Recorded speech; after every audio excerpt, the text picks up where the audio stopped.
So Justin, you've been with us about a year now. You started out as a salesperson, had to get earn your stripes, and then we moved you to sales manager at the beginning of the year. And so, what's your perspective of the roofing industry right now, and what our company is doing? Maybe a little bit different than everybody else. The roofing industry's changed a lot, even in just the year that I've been here. Everything's constantly changing. Insurance is getting, I don't want to say tougher, but dealing with the insurance carriers is becoming more challenging here and there. The way they do business is changing every day. I feel like we've done a really good job shifting towards more of a retail approach with things. It seems like it's helped us to streamline a little bit and be a little bit more efficient. As far as what we're doing as a company, I still think we do the insurance business better than anybody else in our area, or in our region at least. I even hear that from insurance adjusters. I was on a roof yesterday with an insurance adjuster. We were talking a little bit about the direction insurance is heading and things like that. And we had a brief conversation where he brought up one of our competitors and was, I didn't really even get involved in it as much, but he was talking about him and talking to me and our other sales rep about how well we do that process and how much more he likes working with us in instances like that. So I feel like insurance is always going to be part of the game. You're always going to have to know that process inside out, be able to adapt and flow with it and kind of roll with the punches as it changes. But I think the best thing that you can do as a company, and the thing that we do better than everybody else, is that we're proactive in it. We don't wait to get kicked in the teeth. We try to figure it out before that comes down the pipe. We try to be, with like the certifications and things that we're already in the process of getting, because we see what's coming down the pipe in 6 months or a year, and we want to be ready before it gets here, instead of just reacting to it when we have to. Yeah. So what he's saying essentially is the insurance industry's changing. They're changing their policies, their coverages. They're putting more exclusions in there for hail and wind. 80% of all insurance claims that are paid for are on the roof. And so, these insurance companies, and now with the roofing companies, there's a lot more of them. So there's a lot more claims getting turned in, whether legitimate or not. So there's additional costs. And so they're trying to get ahead of it, and recoup some of their losses from the claims. So that's something that the insurance companies are doing. And, with us, us investing in training and resources and, being in networks, not just in our area, but in the entire United States with other roofers, we kind of hear what's coming down the pipeline. And, like you said, just being proactive and getting more prepared for that, just because, it looks a bit different if Miss Jones has Sure. a $8,000 deductible and she used to have 1,000 or 500. And so, that's where, when he's talking about retail style, it's more, hey, we're having to finance people's deductible. We're financing, multiple jobs a week, and we might be financing a $4,000 deductible, or we're financing a $20,000 roof. Or they're paying half of it out of pocket and we're financing the rest of it. So, used to, when we first got started, we were a higher majority insurance. Now we're like 40% insurance and the rest is retail repairs. So there's a lot, there's still opportunity there, but there's going to be a lot less of that, because the insurances just aren't going to be paying what they used to. Sure. But from your, perspective in the last year of what you've seen, as far as dealing with customers, looking at roofs, what's the most common thing that you see in an insurance claim that maybe the insurance doesn't agree? One of the biggest things, I was talking with our inside sales rep this morning about it. One of the biggest things that we see is, we have a roof measurement that we've already been on site. We've already done our inspection. We've got our roof measurement. We can order a third-party measurement from GAF or Eagle View. And we know, we already have an idea what it's going to take to material-wise to roof this house. and then the insurance company comes back with their measurement, and it just doesn't jive with ours. And usually it's because of the amount of waste that they're willing to pay for. Carriers more and more think that you can roof a house with 3% waste or 4% waste. When in reality we know, probably on the minimum, on the least, it's got to be 8 to 10%.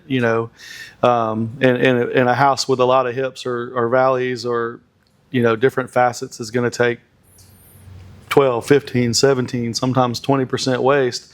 And the unfortunate thing about that is the conversation I was kind of having with her when I was training her this morning is that cost doesn't change, and the materials that it takes to roof that house doesn't change.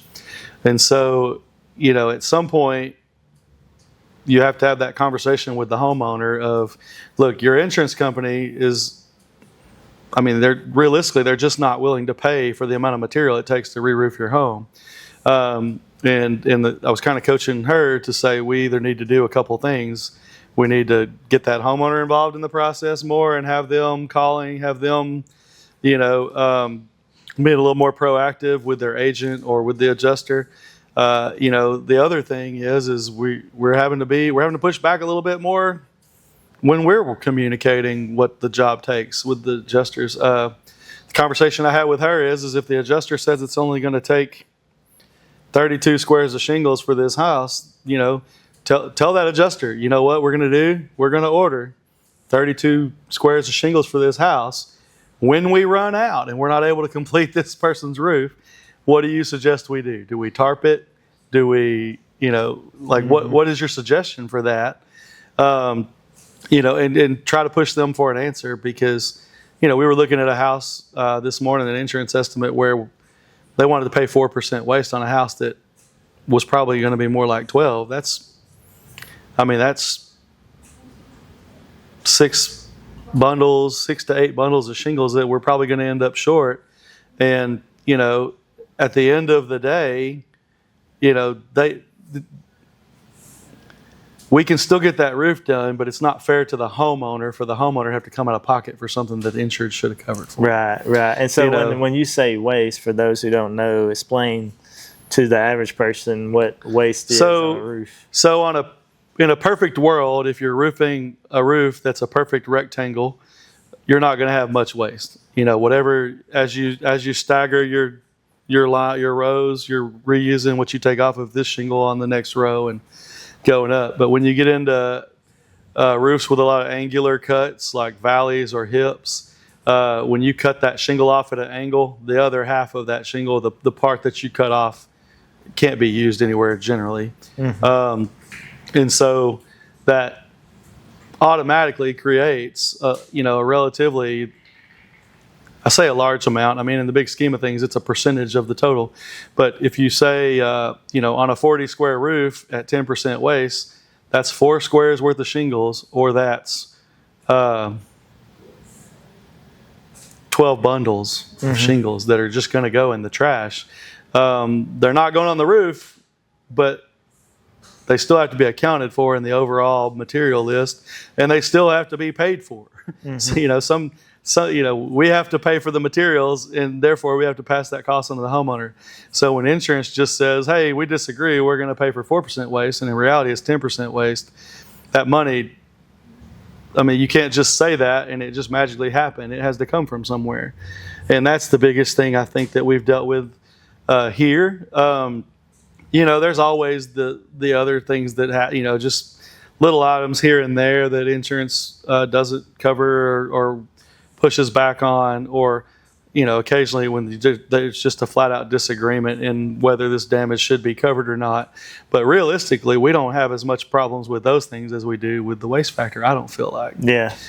So it's not just about getting your roof approved. It's now we're getting it approved, and now we're having to argue, basic construction items, with people that probably don't really have a construction background. Sure. They've been trained to, say things. They don't really even understand what they're saying. Like a lot of them will say, well, it's included in the waste, but they can't really tell you what the waste is, So there's a lot of things like, it's kind of like, I'm sure the insurance companies aren't going to the doctor's offices and saying, yeah, you shouldn't have got that x-ray, so we're not going to pay for Sure. it. Like, this is what you should have done. Or, they're probably not doing that. But like when it comes to, and in our industry, like COGS, cost of goods sold, your material, your labor and everything, it's a really high intensive material and labor industry. Whereas in like, if you're just a professional and you're selling a service, you might have your time involved. That can be negotiated. But when you're talking about, if I go to my supplier, an actual tangible they're cost. like, hey, yes. they're gonna, this is how much you owe me. And my guy that's putting the roof on, when he gets done at the end of the week, he wants to get his paycheck. He wants to get paid.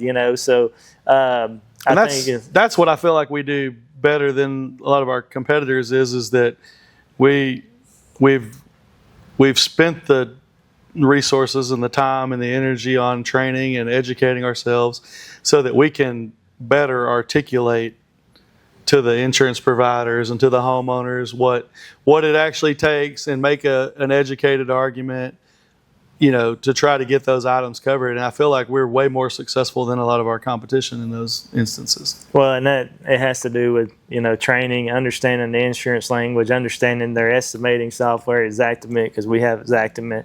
And so, it's kind of funny, like when people think about roofing, like when they think, oh, hey, you own a roofing company, they just picture like the guy on the roof with a hammer, with the truck, with the ladder and all that. And, there's so much more to this business than what most people think. Like so many layers, so many things that we do that's not construction related, especially when you're dealing with the insurance companies. And, I like to say we're a sophisticated roofing company. Like I think we, Sure. and I think that's how we've gotten like mutual respect from, insurers and adjusters, because we treat people the way that we would want to be treated, with respect.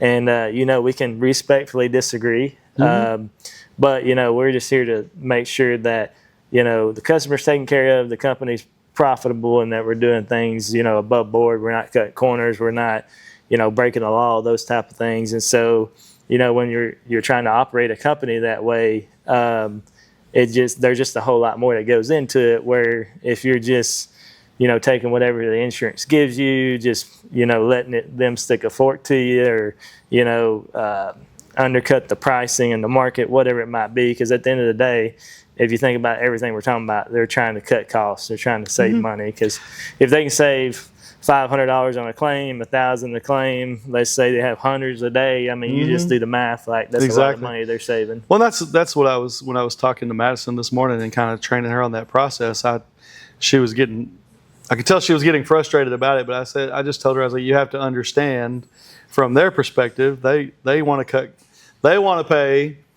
the least they can possibly pay to solve this claim and, make this homeowner whole, or however you want to word that. But, so you can't get mad at them for operating their business the way they feel like they have to operate their business. All we can do is make sure that we've done our homework and we've done our due diligence, and we make the best possible educated argument to, or be able to articulate why this estimate should include this item, provide the evidence that we have to back it up, and that's really all that we can do. Different states have different policies on, what the remedy is to that. In Texas, we have a little bit more leeway. We can generally if we can just get it approved on Texas, it's a little bit easier to figure out the value of it. I mean, that we can take it to a third party if we have to or whatever. But in Arkansas, for the most part, it's you either get the insurance company to agree to it, and if they don't, the homeowner's only other recourse, is to handle it through the legal route. But we try to get it handled so that we don't have to go that route. And so the homeowner doesn't have to deal with all that. The state of Texas has more protection for homeowners, whereas the state of Arkansas is a little bit more leaning towards protecting the insurance companies the way the laws are written. Oklahoma and Louisiana, I think, is pretty balanced. Like they try to protect the homeowners.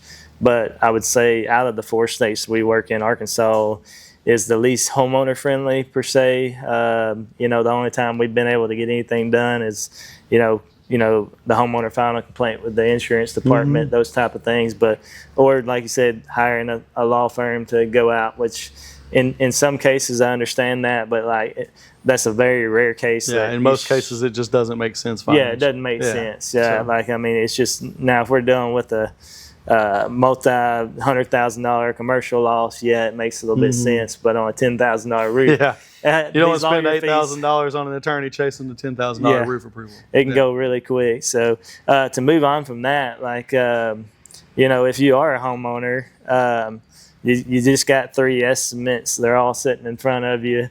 You're trying to compare them apples to apple. What's the things that you've seen other roofing companies do that maybe to save a few dollars or kind of undercut some other competitors' pricing? Well, something that I see a lot, this was something that we were talking about yesterday. I was on a roof that in one of the recent storm areas that we've been working. The homeowner has a new roof that was put on in November that was damaged by the storm that hit us at the end of April. They paid top dollar for this roof. It's a designer shingle. I mean, they obviously didn't spare any expense as far as the homeowner was concerned. But I'm on a roof looking at a very expensive roof where they reused lead pipe boots that were already broken and leaking. They reused. They basically reused all the accessories on this roof from the previous roof and went in there and installed a very expensive designer shingle on top of it, and the homeowner didn't know better. They just said, oh, well, I got 3 estimates and this one was the better deal for the product I wanted. What they didn't realize they weren't getting is to me, my definition of a new roof would be everything from the wood up. It should be new. All the accessories, the pipe boots, the ventilation, all of that should be new. Where, some of our competitors' definition of a new roof is new shingles. And sometimes those new shingles might be laid right on top of the existing shingles, and that's a very different definition. Going on and just throwing new shingles on top of old shingles is a totally different animal than tearing it all the way off to the wood, making sure you don't have any rotten wood, redoing everything from the wood up, providing the warranties that we provide versus I was working on an estimate just a little while ago where one of our competitors installed this roof a year or 2 ago. The homeowner's doing an addition to the house and can't even get them to answer the phone to find out what shingles are on that house. Not only that, but if they would pick up the phone, he would probably be talking to them about the addition he wants to do, not us.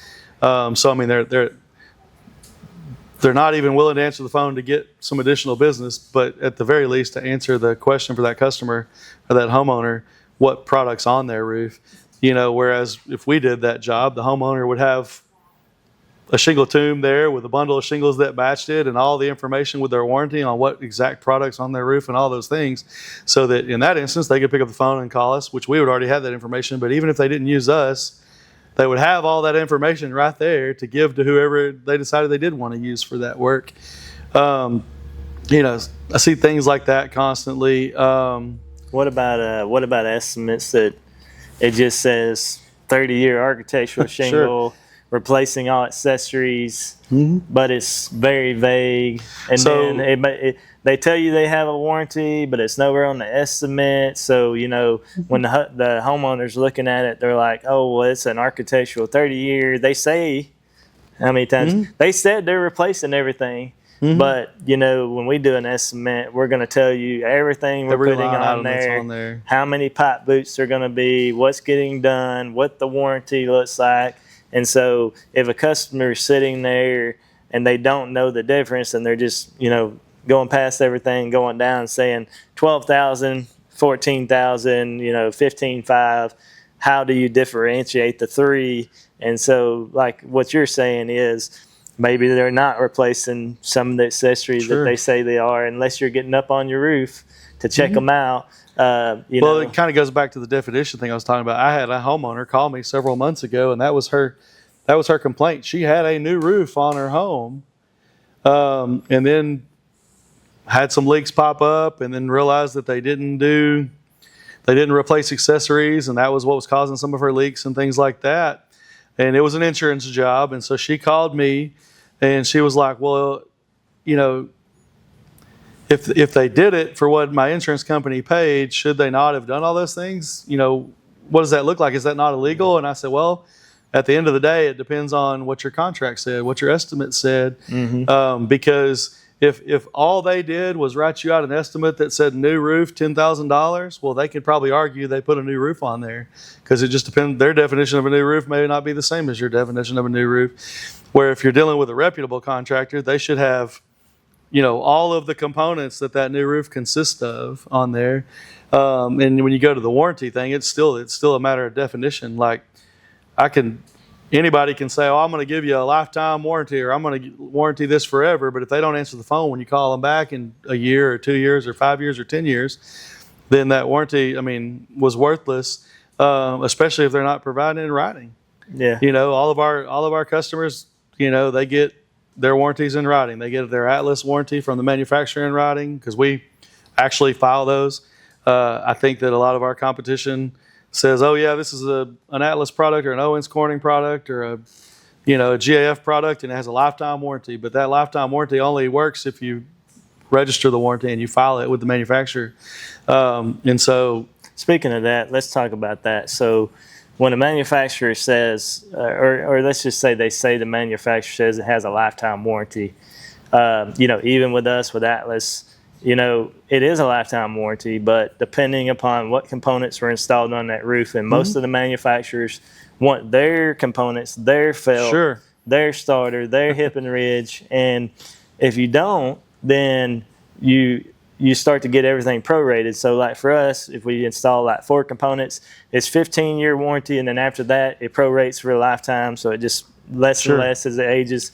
If we use 5 products, it's 25-year warranty, and after 25 years, it starts to depreciate. It is a lifetime warranty, but it's not 100% for the lifetime. Like, well, if you wait until year 30, you might get 30% of the roof, and they may not pay for the labor. They might only pay for 30% of the materials, and that's what, when people throw out, oh, it's a lifetime warranty, what does that mean? So that's something that you have to think about as a homeowner. Well, and homeowner, a lot of times homeowners it's not the homeowner's fault, because the company they're dealing with doesn't always articulate the difference between the manufacturer warranty and a workmanship warranty.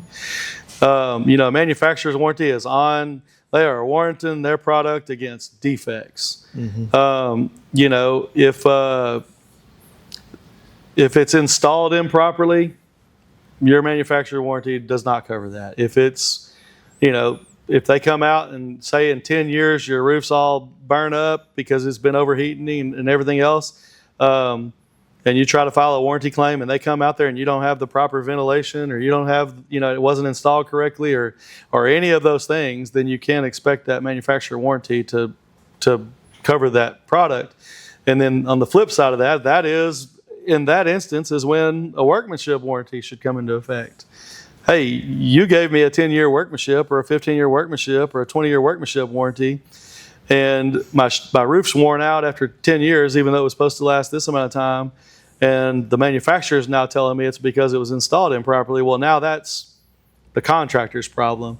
And if they're not, if the workmanship warranty they're giving you is, you know, oh, I'll give you a lifetime workmanship warranty, but you don't have anything in writing, you don't have anything like that, you know, then you're really not any better off either. I was talking with a young lady who they had purchased a home.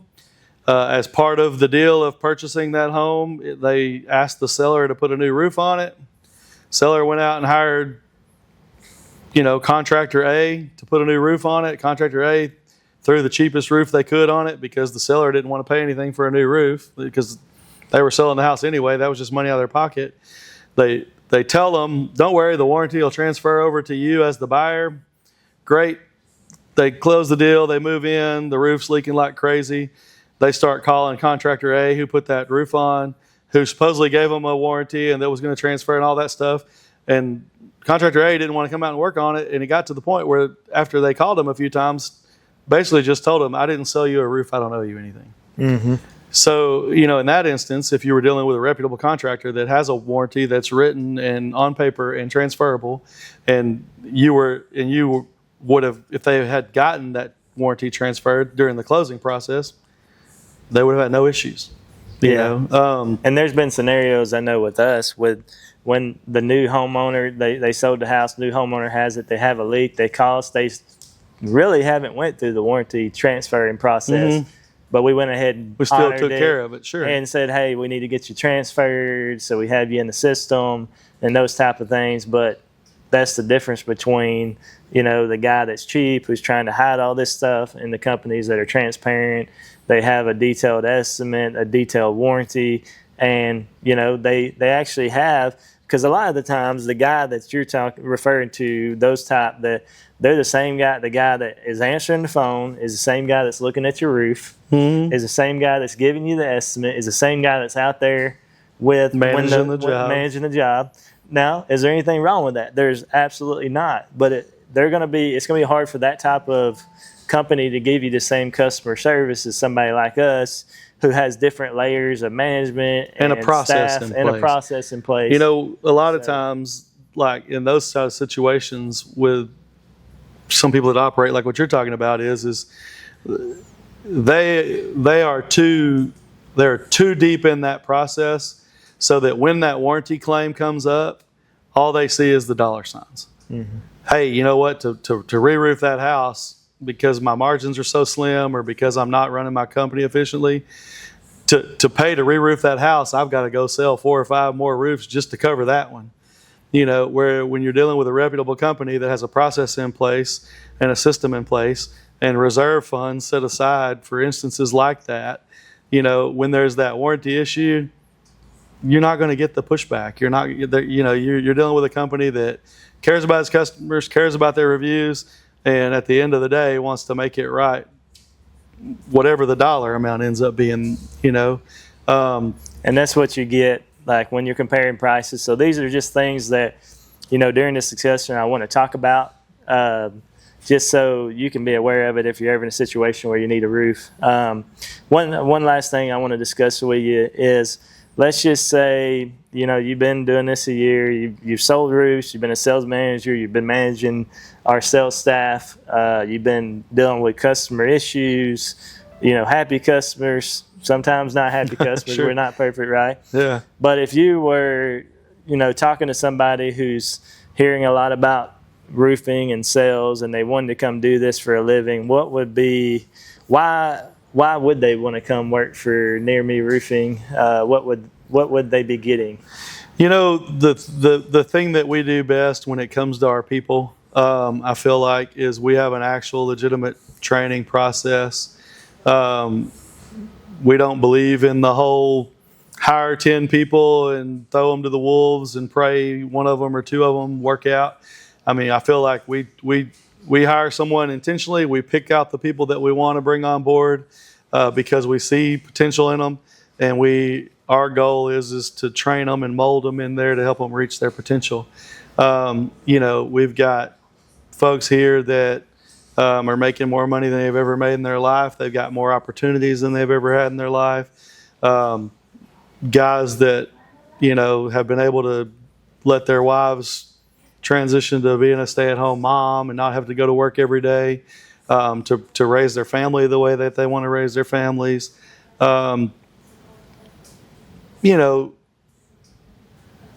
on the back end, I think something that we do that was really important to me is when I came here is integrity, issues. It's like, like my guys know that if something bad does happen, we're not perfect, like you said a minute ago, and something goes wrong, that we're going to make it right.